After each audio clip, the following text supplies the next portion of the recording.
আজকে Caribbean premier লিগে সাকিব আল হাসানের দল সেন্ট লুসিয়ার মুখোমুখি হয়। সাকিব আল হাসানের দল এন্টিগা বারবুদা ফ্যালকনস প্রথমে ব্যাটিং করে। ভালো শুরু করার পর সাকিব আল হাসান যখন ব্যাটিংয়ে নামে চমৎকার ব্যাটিং করে। সাকিব আল হাসান তার ক্যারিয়ারের বেস্ট টি-20 ইনিংস খেলে আজকে, 20 বলে 50। তবে আজকের এই ইনিংসের মধ্যে যে বিষয়টা সবচাইতে আকর্ষণীয় সেটা হচ্ছে সেন্ট লুসিয়ার অধিনায়ক ডেভিড উইসকে 1 ওভারে 3-4 শেষ 2 বলে 2 ছক্কা, শেষের বল তো বাউন্ডারির বাইরে চলে যায়। অসাধারণ ব্যাটিং, মন ভরে গেছে আজকের খেলা দেখে। যারা ক্রিকেট সম্পর্কে খোঁজখবর রাখেন, আজকের ম্যাচটা যদি দেখে থাকেন তারাই বুঝবেন আজকে সাকিব আল হাসান কি জিনিস, কেন সাকিব আল হাসান বিশ্ব সেরা অলরাউন্ডার। যারা বলেন না সাকিব আল হাসান ফুরিয়ে গেছে, সাকিব আল হাসান শেষ, সাকিব আল হাসান শেষ হয় নাই। সাকিব আল হাসান নতুন করে নিজেকে তৈরি করছেন।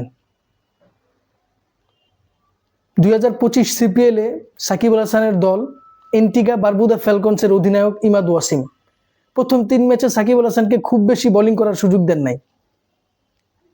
চতুর্থ ম্যাচে সাকিব আল হাসান বোলিং করার সুযোগ পান, তার কোটার 4 ওভার, সেখানে 3 উইকেট নেন এবং ব্যাট হাতে জ্বলে ওঠেন, ম্যান অফ দ্য ম্যাচ হন। পরবর্তী ম্যাচ সাকিব আল হাসান বল হাতে ভালো করেন, তবে আজকের ম্যাচে সাকিব আল হাসান যেভাবে ব্যাটিং করেন দেখার মতো। কোটি বাঙালির হৃদয়ে সাকিব আল হাসান আনন্দ দিয়েছেন। সাকিব আল হাসান যখন ভালো খেলেন তখন অ্যাজ আ বাঙালি হিসাবে, অ্যাজ আ ক্রিকেট ফ্যান হিসাবে, অ্যাজ আ ক্রিকেট নেশন হিসাবে আমাদের গর্ব হয়। সাকিব আল হাসান, আপনি আমাদেরকে বারবার গর্বিত করেন। দেখেন, ক্যারিবিয়ান প্রিমিয়ার লিগ যখন সর্বপ্রথম আসর 2013 সালে অনুষ্ঠিত হয়, তখন বাংলাদেশ থেকে 2 জন প্লেয়ার ডাক পায়, তামিম ইকবাল, সাকিব আল হাসান। তো আমরা সেই ভোর 5টার সময় উঠে যেদিন সাকিব আল হাসানের টিমের খেলা আমরা খেলা দেখতাম, যেদিন তামিম ইকবালের খেলা সেদিন খেলা দেখতাম। তো আমি সেই সময় থেকে খেলা দেখেন না মানুষ।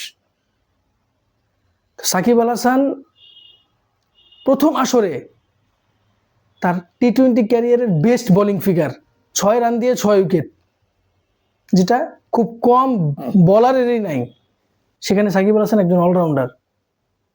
সাকিব আল হাসান শুধু অলরাউন্ডারই না, ফাদার অফ অলরাউন্ডার, সকল অলরাউন্ডারদের বাবা। এই ইমাদ ওয়াসিম সাকিব আল হাসানের দলের ক্যাপ্টেন, কি বুঝে তাকে ক্যাপ্টেন্সি দিছে যেখানে সাকিব আল হাসান উপস্থিত, এটা হয়তো এন্টিগা বারবুদা ফ্যালকনসের কোচ, টিম ম্যানেজমেন্টরাই ভালো জানে।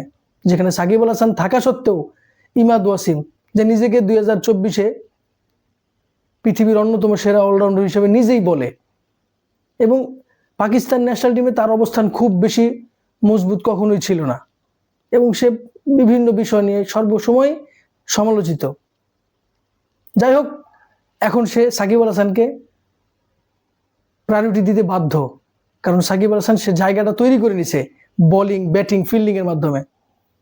সাকিব আল হাসান 3 বিভাগে ডমিনেট করতেছে এবং তার দল এখন টুর্নামেন্টের শীর্ষে আছে। But Shakib Al Hasan unbelievable knock today, দেখার মতো ইনিংস।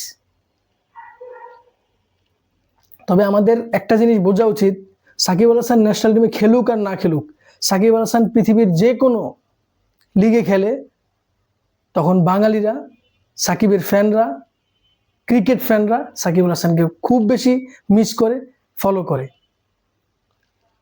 সাকিব আল হাসান বিদেশি টুর্নামেন্টের মধ্যে আইপিএল সাকিব আল হাসান সবচেয়ে বেশি সফল। এর পরবর্তীতে যদি কোনো বিদেশি টুর্নামেন্ট থাকে তাহলে সিপিএলে সাকিব আল হাসান অন্যতম সফল। ক্যারিবিয়ানদের কাছে সাকিব আল হাসানের রেসপেক্ট অন্য লেভেলে, যেটা আমরা সবসময় দেখে থাকি। কমেন্টেটর থেকে শুরু করে ক্যারিবিয়ান যে প্লেয়াররা আছে তারা সাকিব আল হাসানের ব্যাপারে অন্যরকম প্রশংসা করে।